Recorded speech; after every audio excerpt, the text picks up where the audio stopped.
কয়েকদিন আগে হঠাৎ কেন জানি খুব মনে চাচ্ছে নারিকেলের নাড়ু খাবো, মানে লাড্ডু, সুইটস।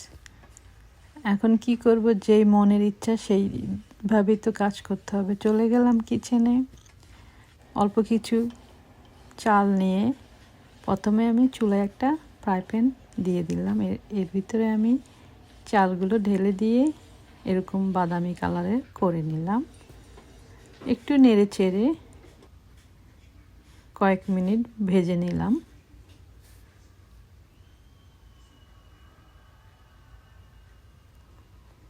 যখন চালগুলোর কালার এরকম গোল্ডেনিশ ব্রাউন কালারও বলতে পারেন, গোল্ডেন কালার, চকলেট কালার, যে কোনো কালার বলতে পারেন, এই তিনটার ভিতরে যখন হয়ে আসলো, আমি কি করলাম, আরেকটা ফ্রাই প্যানে কিছু নারিকেল নিয়ে নিলাম। তারপর নারিকেলগুলোকে আমি একটু ভেজে নিলাম।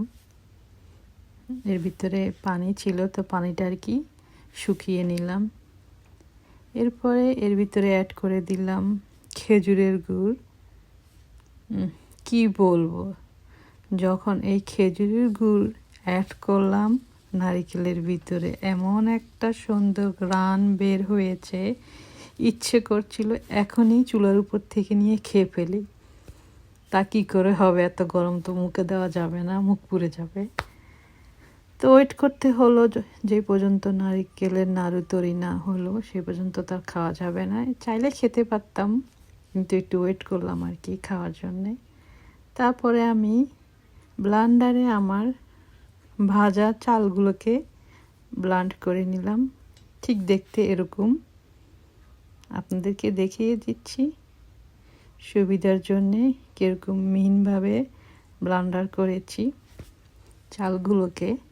তো এটা আপনারা বলতে পারেন আমার স্টাইলের, মানে বরিশালের না, ঢাকাইয়াও না, বেগমপুরেরও না, বিদেশিও না, সালমার স্টাইলের নারিকেলের নাড়ু তৈরি করলাম আর কি।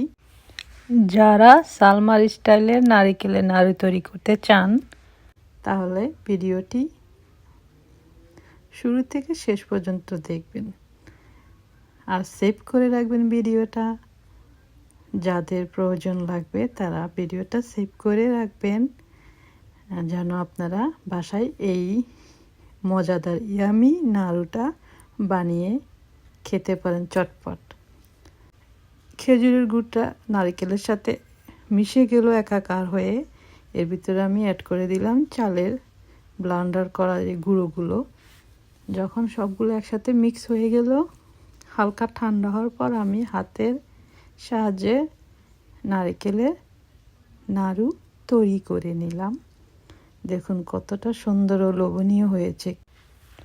লাড্ডু বানিয়ে যখন আমি একটা মুখে দিলাম, বিশ্বাস করবেন না, মুখে দেওয়ার পরে মনে হচ্ছে যে খেজুরের গুড় আর নারিকেলের রসমলাই খাচ্ছি।